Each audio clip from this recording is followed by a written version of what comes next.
सबसे सर्वश्रेष्ठ पुराण है श्रीमद् भागवत। कहा कि जो पुराण जिसका है,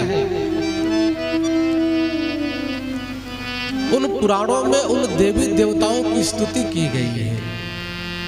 जैसे शिव पुराण तो वंदना भगवान शिव की गई, ब्रह्म पुराण ब्रह्मा जी की वंदना की गई, देवी भागवत माँ भगवती आदि शक्ति जगत जननी जगदम्बा की स्तुति, वराह पुराण वराह भगवान का।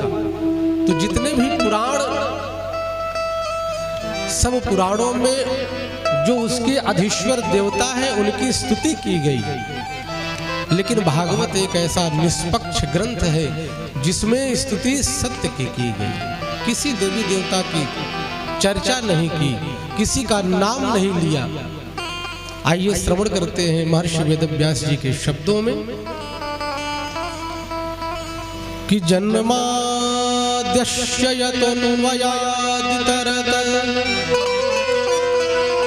चार्थेष्वभिज्ञःश्वरा तेरे ब्रह्म हृदय आदि कवये मोह्यन्ति सूरयः तेजो वारिमृदां यथा विनिमयो यत्र त्रिशर्गो मृषा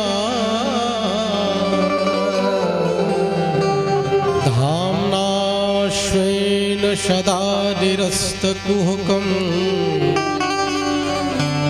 सत्यं परं धीमहि।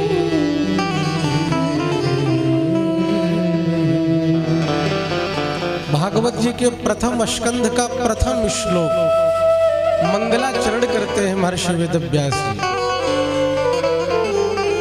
बहुत ही सार्वभौमिक मंगलाचरण है। और कहा किसका मंगलाचरण करते हैं? सत्यम परम धीमहि, सत्य की वंदना करते हैं।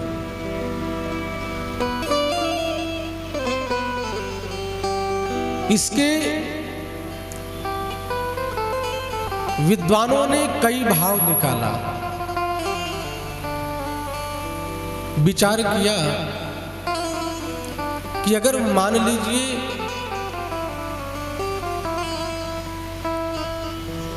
इसके परम आराध्य देव तो भगवान श्री कृष्ण ही है। चाहते तो लिख सकते थे सत्यम परम धीमहि के स्थान पर कृष्णम परम धीमहि, लेकिन सत्यम परम धीमहि लिखा।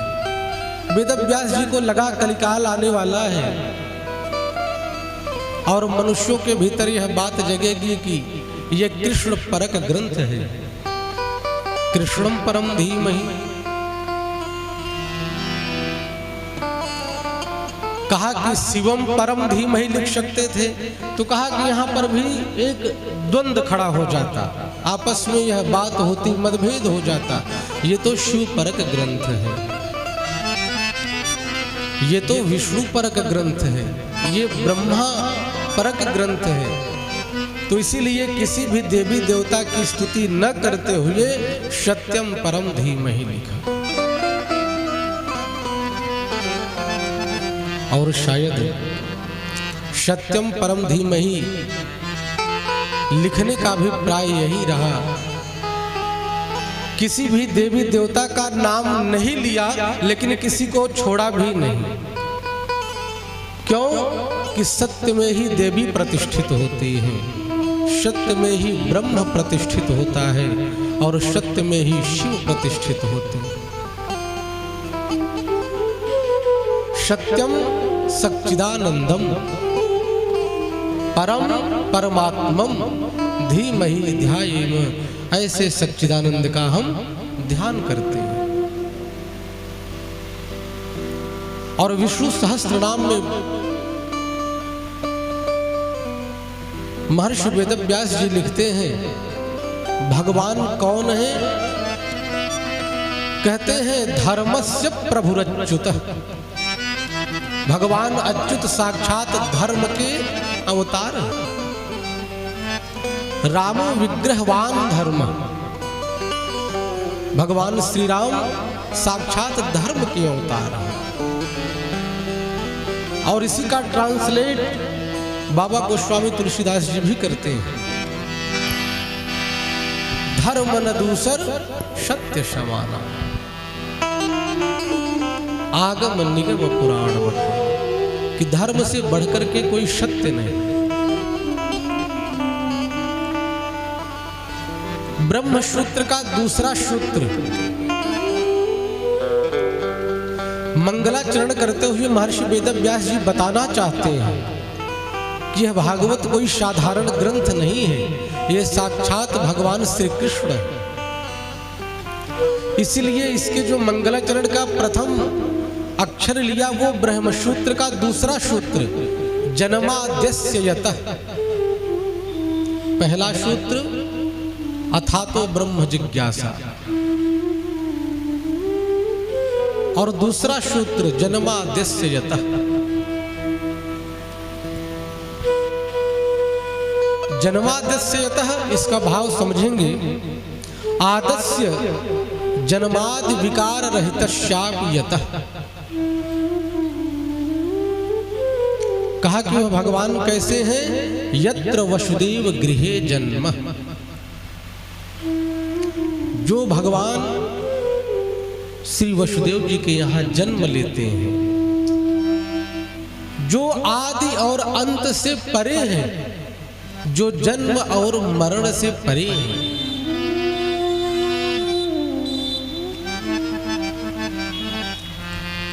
भगवान गीता में कहते हैं कि हे पार्थ, जन्म कर्म च मे दिव्यम एवं यो वेति तत्वतः। मेरा जन्म और कर्म ये दिव्य है। अगर कोई व्यक्ति भगवान की नकल करे तो कहा कि यह तो उसकी मूर्खता प्रतिभाषित होती है, दिखती है। भगवान के भीतर यदि हम दोष देखें तो कहा कि यह हमारी मूर्खता है। भगवान तो आदि और अंत से परे हैं, जन्म मरण से परे हैं, सुख और दुख से परे हैं। और वही परमपिता परमात्मा भक्तों पर अनुग्रह करने के लिए, संतों पर अनुग्रह करने के लिए, यत्र वसुदेव गृहे जन्म, श्री वसुदेव जी के यहाँ जन्म लेते हैं। और कहा कि वह भगवान कैसे हैं?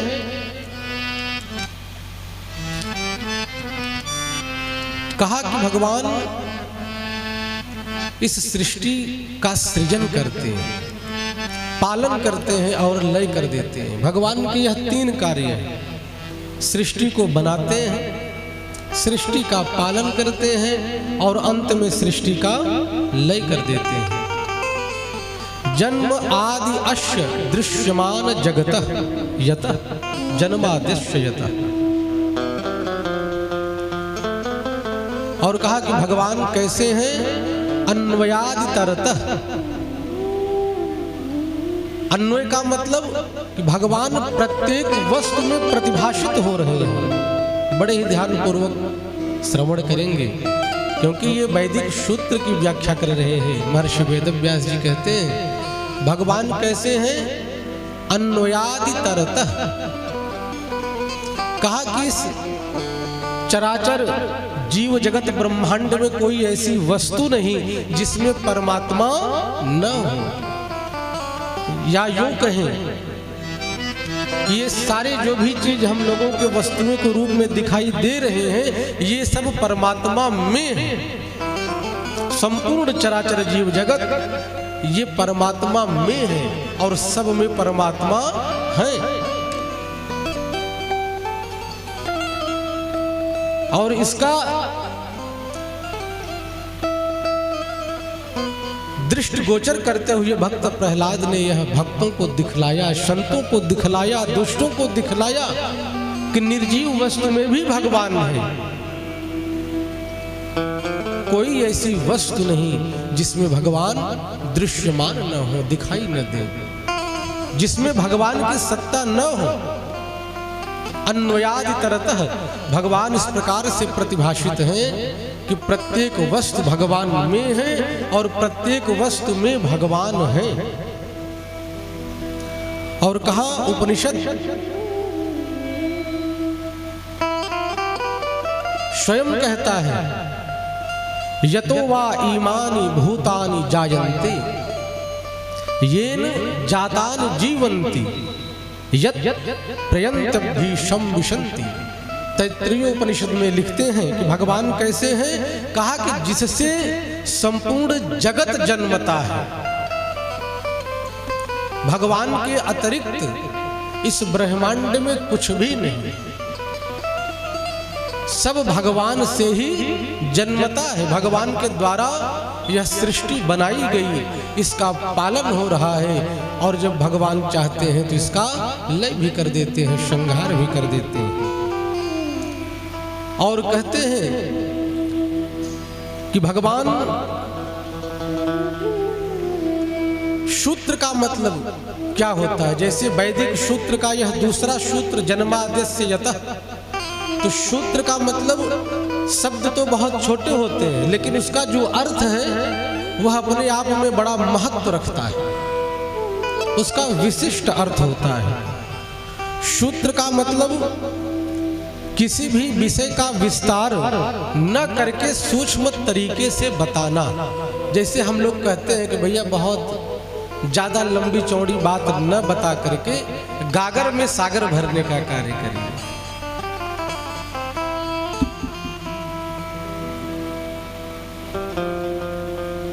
श्री शुद्ध जी महाराज कहते हैं, भगवान अनुपश्चात आयात अगच्छत, भगवान कड़कड़ में है। और कहा कि भगवान कैसे हैं। चार्थेषु भिज्ञः स्वराट, भगवान का जन्म जो होता है किस अर्थ में होता है। अर्थेषु कंस वंचनादि प्रयोजनेषु, दुष्टों को मारने के लिए।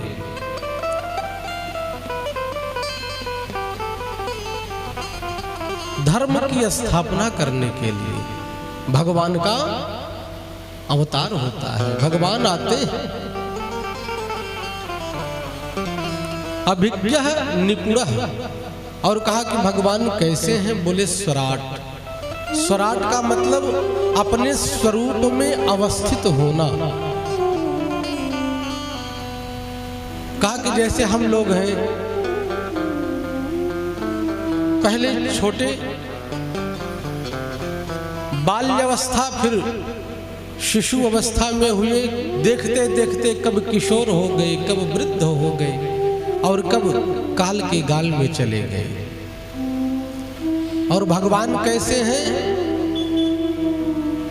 जिनसे मृत्यु भी डरता है महाराज।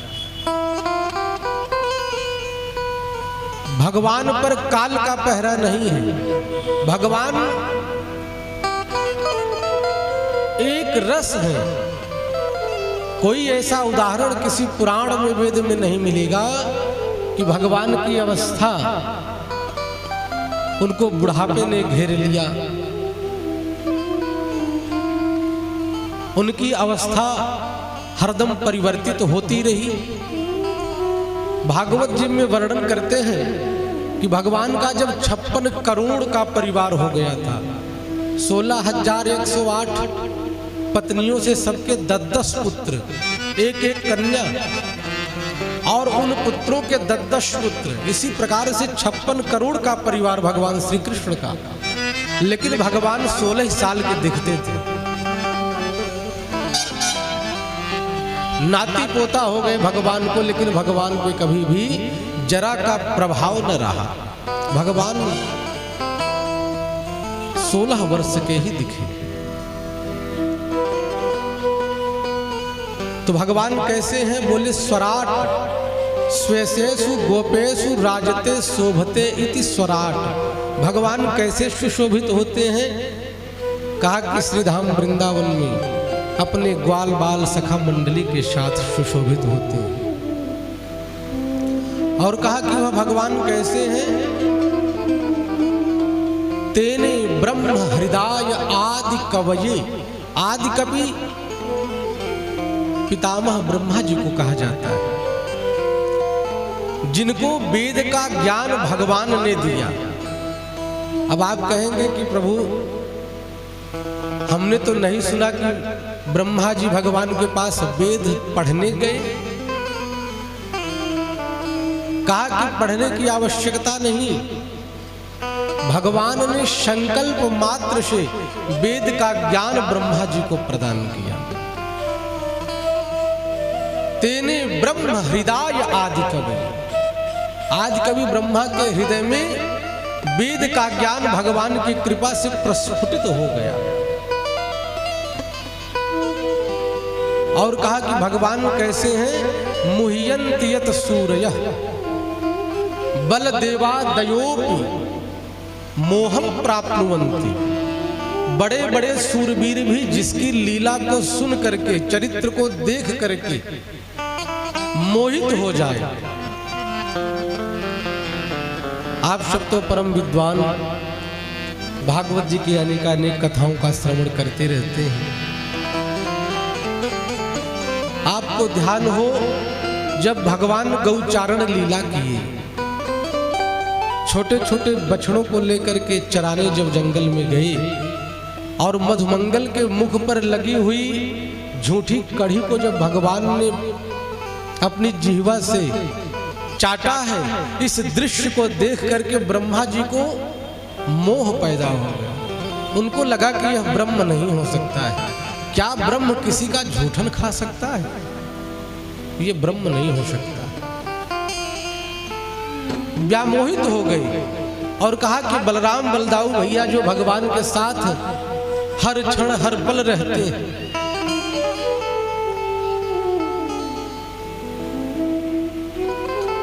जो भगवान के विस्तर के रूप में सेवा करते हैं, शेषनाग इन्हीं का अवतार बलराम जी का। कहा कि बलराम जी को भी जब ब्रह्मा जी सारे ग्वाल बाल और बछड़ों को चुरा करके ब्रह्म का साक्षात करने के लिए, ब्रह्म को देखने के लिए जब उनके मन में यह बात जगी कि यह ब्रह्म नहीं हो सकता है, इसकी परीक्षा ली जाए। जब सबको चुरा करके ले गए तो भगवान श्री कृष्ण ने क्या किया? जितने बछड़े ब्रह्मा जी चुरा करके ले गए, जितने ग्वाल बाल चुरा करके ले गए, उतने भगवान ने बना दिया। 1 वर्ष तक यह लीला चली, बलराम जी भी नहीं जान पाए। तो भगवान की ऐसी ऐसी दिव्य लीलाएं होती हैं। मुह्यन्ति यत सूरयः। और फिर कहते हैं तेजो वार मृदाम।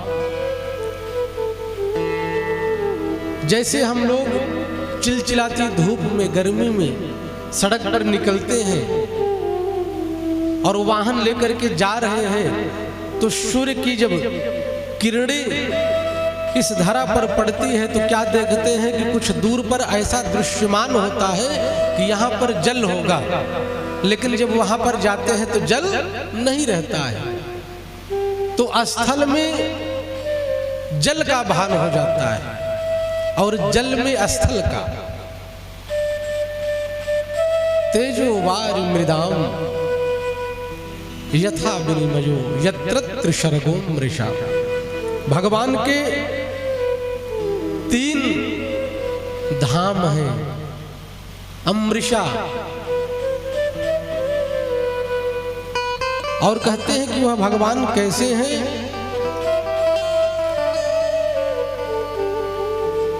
कहा कि भगवान 11 वर्ष तक श्रीधाम वृंदावन में रहे। श्रीधामा इत्यादि के साथ भगवान का यह पहला अमृषा। 3 अमृषा की चर्चा भागवत जी में करते हैं। पहला वृंदावन, 11 वर्ष तक भगवान की लीला हुई। और दूसरा मथुरा, मधुपुरी मथुरा में उद्धव अक्रूर इत्यादि के साथ 14 वर्ष तक भगवान ने वास किया। और भगवान का तीसरा परम धाम द्वारिकापुरी, रुक्मणी सत्यभामा इत्यादि के साथ। ये भगवान के 3 अमृषा की चर्चा है। और कहते हैं कि भगवान कैसे हैं? कहा कि भगवान ऐसे मधुराति मधुर हैं, ऐसी लीलाएं करते हैं जैसे हम कोई रास मंडली से धाम वृंदावन से बुलाए 25 से 30 लोग आते हैं, उसी में से कृष्ण बनते हैं। कोई रुक्मणी बना, कोई कंस बना, और इस प्रकार से वह रास मंडली एक एक अभिनय प्रत्येक व्यक्ति लेकर के करते हैं। कहा उसी प्रकार भगवान इस धराधाम पर आते हैं अपने परिजनों को लेकर के, और सुंदर दिव्याति दिव्य लीला करते हैं और लीला करके यहाँ से चले जाते हैं। उन्हीं की लीला को श्रवण करके भगवान के जो भक्त हैं, जो संत हैं, यह आनंद की अनुभूति करते हैं। और कहा कि भगवान का धाम कैसा है? धामना श्वेन सदा निरस्तकुहकं सत्यं परं धीमहि। भगवान का जो धाम है कैसा है? बोले सत्य है। भगवान के धाम में कभी अंधकार नहीं होता है, और भगवान के धाम में बैकुंठपुरी में सूर्य की भी आवश्यकता नहीं, चंद्रमा की आवश्यकता नहीं। भगवान के दिव्य तेज से ही स्वयं प्रकाशित होता है बैकुंठ धाम। भगवान का धाम कैसा है? बोले सत्य है। और कहा कि भगवान जब मधुराति मधुर बंसी को अपने अधरों पर रख करके बजाते हैं, पाषाणाद्रेह द्रवत्वम, जो बड़े बड़े पाषाण पत्थर हैं, जब भगवान की बांसुरी की आवाज सुनते थे तो वो पत्थर भी पिघल जाते थे और अपने आप को धन्य की अनुभूति करते थे। यामुनायाः काठिनत्वम, यमुना जी कठिन हो जाती, उनकी जो वेग की धारा है वह रुक जाती। पाषाणाद्रेह द्रवत्वम, पाषाण पिघल जाते, यमुना जी कठिन हो जाती और उस बांसुरी की ध्वनि को सुन करके रुक जाती और शुद्ध बुद्ध खो बैठती। ऐसे सच्चिदानंद भगवान को हम सभी प्रणाम करते हैं।